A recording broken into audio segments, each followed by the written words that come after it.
अब बाबा तो कथा श्रवण करा रहे, बैठ गए आसन पे, ताली बजाई, पशु पक्षी जीव जंतु चले गए। अब बैठ गए आसन पे, तालियों का साथ देते हुए सभी लोग बोलेंगे, अमरनाथ पे महादेव जी। तालियों का साथ देते हुए हरि बोल।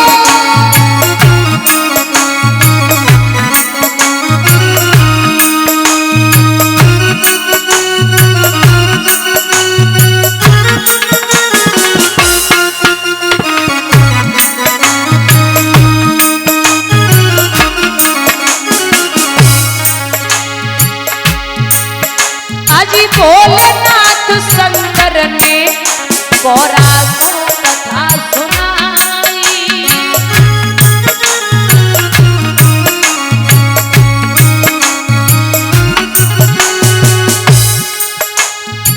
कथा हुई ना पूरी, अरे नींद मां को आई।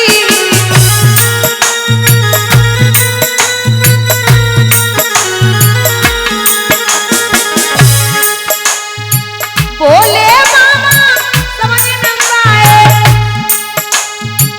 बोले मामा समझ न पाए, तोता क्यों तारे मांगे, पड़ गए तोता ऊपर रो तोता।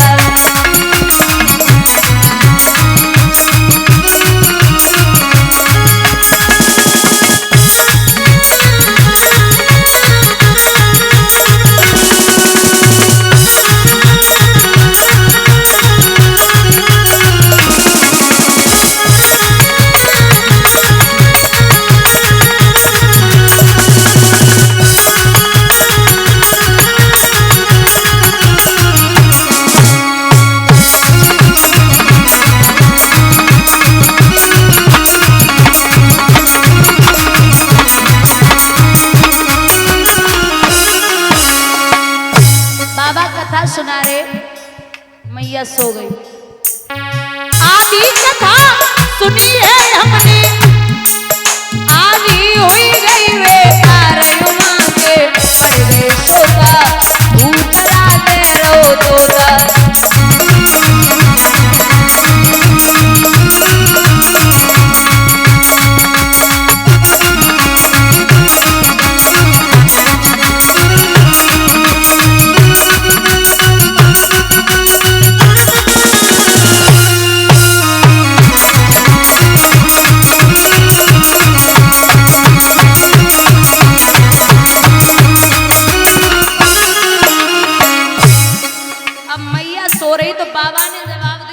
सुन कौन रहा था?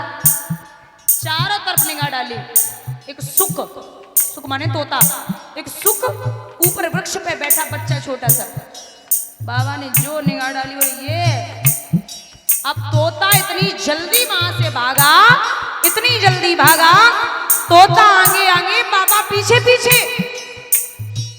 बाबा बोले कहां जाएगा, मैं पीछा नहीं छोड़ूंगा, कब तक भागेगा। उड़ते उड़ते तोता जब पेट प्यास घर आया,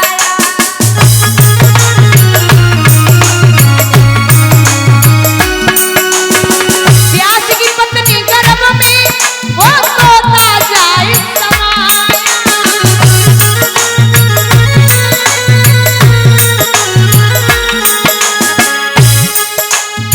नाम पड़ा सुखदेव जी उसका,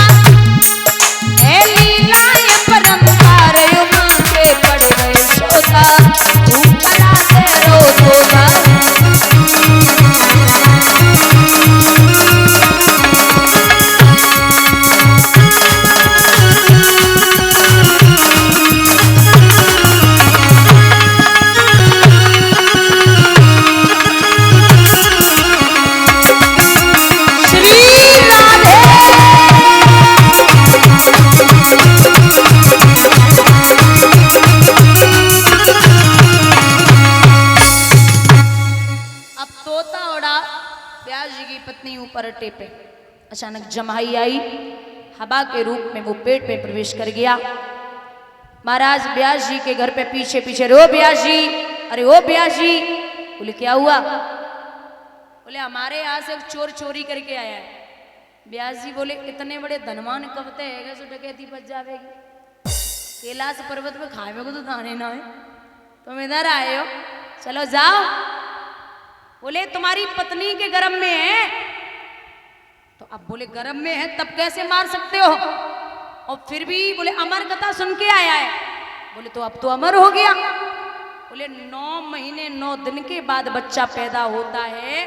बुजुर्गों 9 साल है गए सुखदेव जी बाहर बैठे रहो।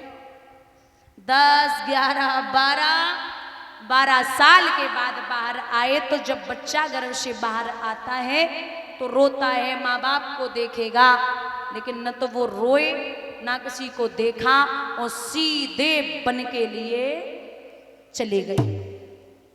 अब आप समझिए कि हमारे कहावत है विद्वानों की कि जो बन गए सो बन गए, जो बन गए सो बन गए, फिर वो बिगड़ने वाले नहीं है।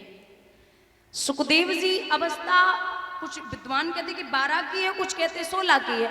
अब आप ये समझिए कि कुछ स्त्रियां स्नान कर रही थी तालाब में नग्न अवस्था में निर्वस्त्र होके।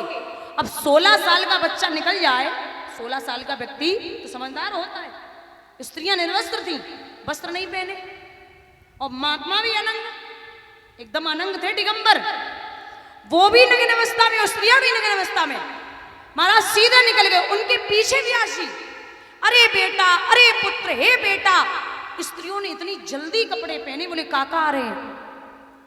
ब्यास जी वहीं रुक गए, बोले एक बात बताइए, मैं तो बड़ा हूं, मैं बुजुर्ग हूं, मान के चलिए मैं विद्वान हूं, बड़ा हूं, बुजुर्ग हूं, तब तुम वस्त्र पहन रही हो। 16 साल का जवान अभी निकला है, तुम सब निर्वस्त्र खड़ी थी और वो खुद नग्न अवस्था में था, तब तुम्हें लज्जा नहीं आई?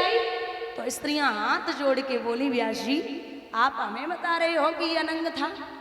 अरे उसे तो यही नहीं पता कि बालक क्या होता है, बच्चा क्या होता है, जवान क्या होता है, स्त्री क्या होती है, पुरुष क्या होता है, उसे कुछ भी नहीं पता।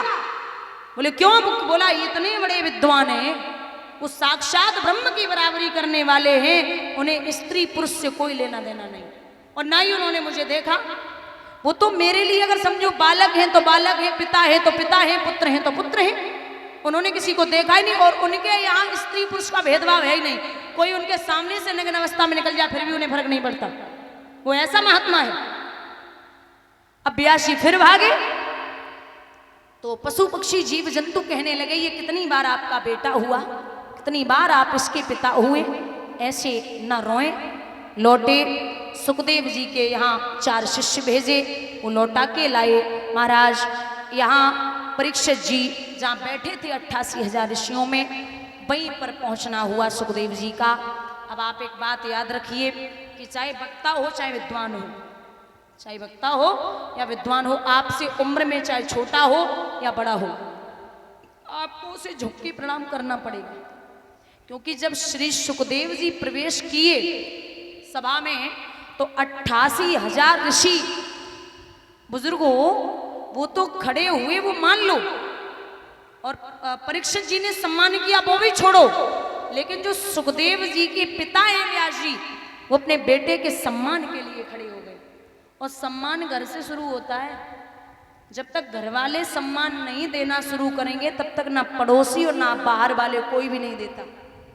कुछ लोग होते बच्चे का नाम कुछ और रखेंगे बढ़िया सा, वो इतनी बुरी तरीके से लेते हैं कि खुद पड़ोसी भी लेना शुरू कर दें, तब तुम्हें बुरा लगेगा। बोले पड़ोसी हमारे बेटे का नाम ऐसे ले रहा है, अरे बोले कि आप खुद लेते हो तो इज्जत अपने संतान की या भाई की या बहन की या पत्नी की घर से ही करना सीखो, तभी बाहर होगी। बोलिए गोविंद भगवान की। परीक्षित जी ने उचित आसन दिया, शरण होकर के चरणामृत लिया, और उसके बाद में प्रश्न किया है कि महाराज सुखदेव जी से आप प्रश्न करिए, मैं उस प्रश्न का उत्तर देता हूं। सुखदेव जी से कहा कि महाराज आप बैठिए, आसन दिया, मैं प्रश्न करूंगा।